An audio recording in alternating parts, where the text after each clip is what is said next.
Hey guys, welcome to Funny Studies. I'm Aprame. So today's topic is heat. So I'll present it. Yeah, heat. In the heat also we can divide it into heat and transfer of heat into two major subtopics. And in this also we have many topics like hot or cold, measuring temperature, conduction, etc. So let's start with the hot or cold. In our daily life, we observe that some objects are hot while others are cold. Though we use our sense of touch to decide which object is hotter than the other, but it is not very reliable. It means that daily uh, we drink milk and we drink cold drinks, water. So I took three major examples: milk, which is hot milk, and cold drink which is cold, and water which is neither hot nor cold, means which is moderate. And uh, there is an activity called the beaker activity where we have three beakers and in one beaker we pour hot water, means uh, not very hot nor warm. The second one contains moderate and normal tap water, and the third one contains freezing cold water. And first, we keep our two different hands in two beakers, the hot water beaker and the ice cold water, which is the frozen water beaker. After 2 to 3 minutes, we keep it in the moderate tap water beaker. And from the hand which was in the hot water feels that this is cold, but in the hand which was in the cold water feels that this is hot. So it is not very reliable. Now let's go to the second subtopic, measuring temperature. Temperature is reliable measure of the hotness of an object. So, whether an object is hot or cold, we measure it in the temperature. It is this hot, it is this cold. So, we use the temperature. So, it is measured by a device called as thermometer. So, there is a device called thermometer. Clinical, there are different types of thermometer. Clinical thermometer, it is a thermometer used to measure human body temperature. So our body temperature, normal human body temperature is 37 degrees centigrade, and it does not go below 35 degrees centigrade and 42 degrees centigrade. If you check in the centigrade degree, then its range is from 35 degree centigrade to 42 degrees centigrade, and it is divided into two types: normal glass thermometer and the second digital thermometer. So this is a digital thermometer, and it gives the temperature of our human body both in Celsius scale and in Fahrenheit scale. I'll just show how to use it. First on it, and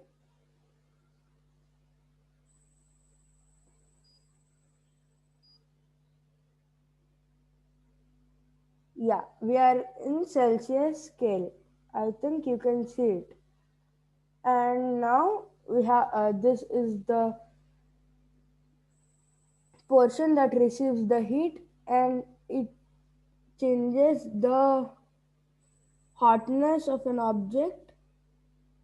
Here you can see the digital reading, and we keep it in the mouth or in the underarm to check the temperature. And in the other kind of the glass thermometer, the glass thermometer has mercury inside. Mercury is a metal even though it is liquid in room temperature. So It contains that and it is poisonous. So there is a small kink in it, and after we see the reading on the temperature, we shake it so hard that we think it might break. And if it breaks, the poison can come into our mouth and we may die. So most of the people uses digital thermometer. Next, laboratory laboratory thermometer.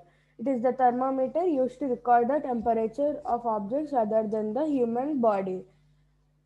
So this is the normal thermometer.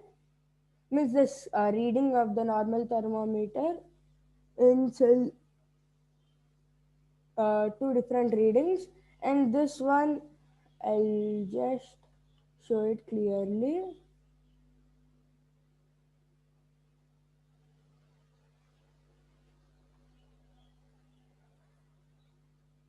And this one and this one, a normal body readings, and this one is a laboratory thermometer. In this there is no kink here. So how much time we keep the thermometer to check the temperature, that much time only the mercury will be there. And if we remove it to check its temperature, the mercury falls down rapidly. So it should be kept and seen the reading at the same time. And at last we have maximum and minimum thermometer. And uh, you may see big people uh, seeing the weather report daily, and in that the weather report is taken through the minimum and maximum thermometers. The minimum thermometer says the minimum temperature of the day, and maximum says the maximum temperature in the day, and these are used in weather reporting. Next, conduction. Now comes the transfer of heat.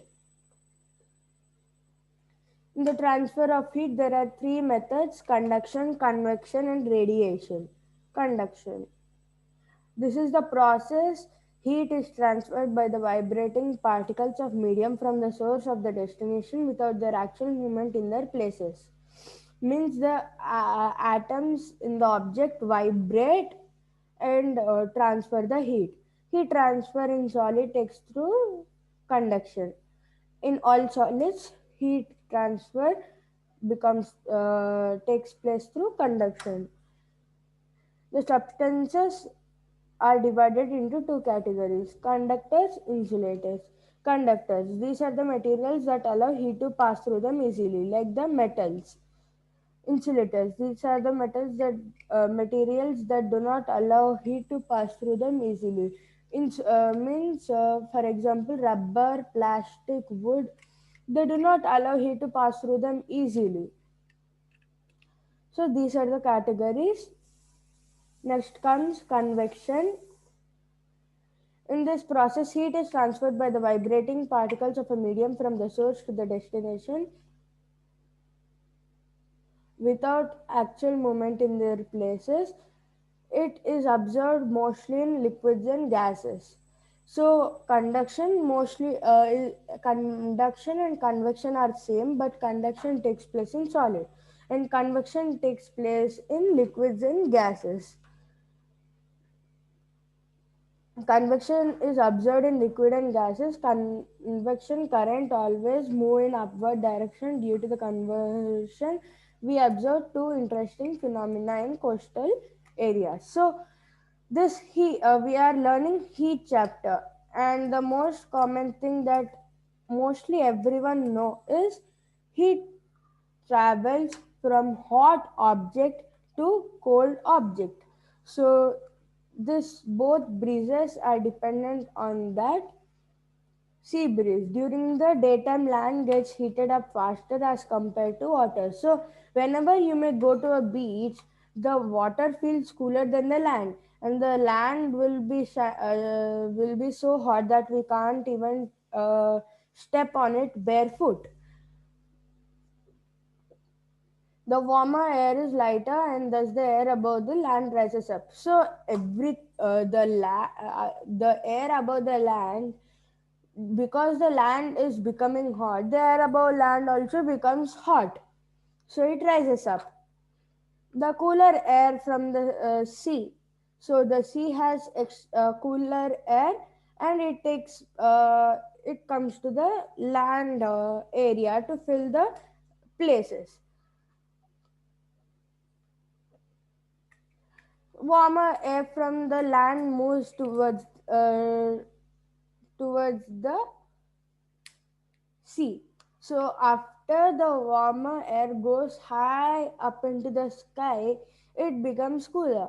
And now the as the air on the sea, which is cooler, takes place to the land, this air from the land, which now becomes cooler, has to again go to the sea.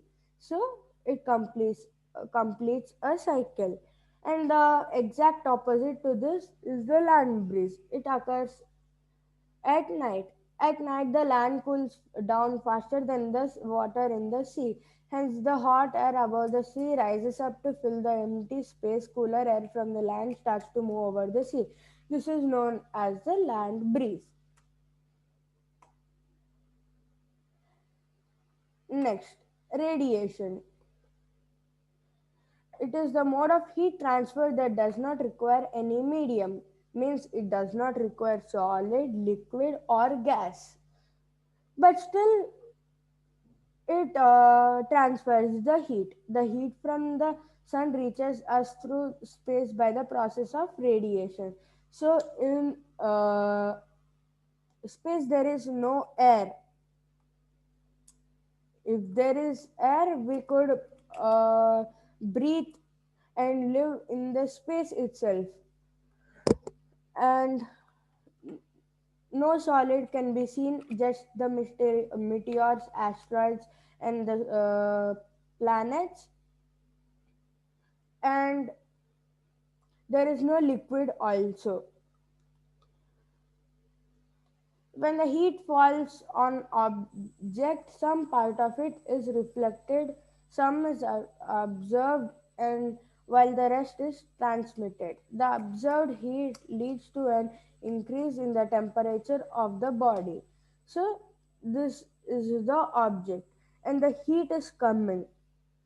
So some gets reflected, and some gets trapped, and some gets transmitted, means taken from one body to the another.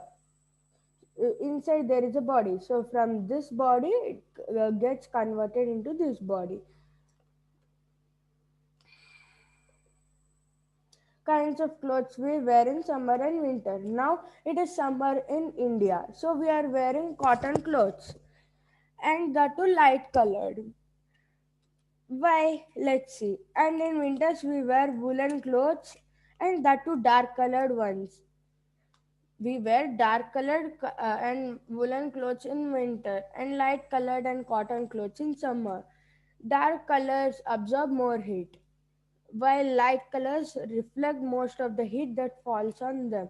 Also, wool is poor conductor of heat, and uh, in the air trapped between the wool fibers prevent the body heat to flow to the surroundings. So, in woolen clothes, there is nothing. Just the fibers are there, and they are so thick that the air can pass through the fibers. And now the air cannot come back because it gets trapped. And due to our body temperature, the air gets heated up, and that air makes us feel warm. Now we completed the transfer of heat. Now at last we have glossary.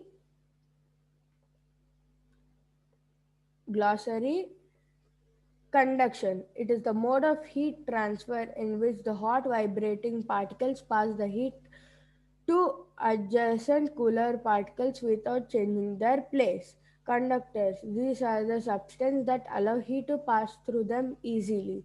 Convection. It is the mode of heat transfer in which the heat is transmitted by the movement of the particles from their places.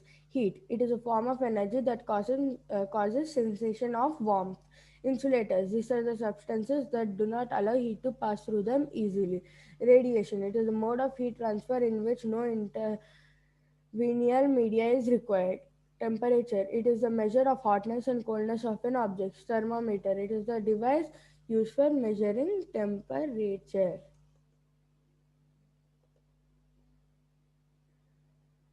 And completed.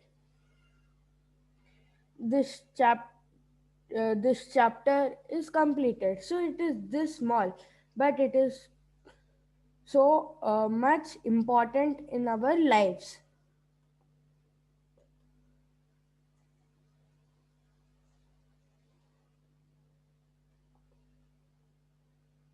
Thank you.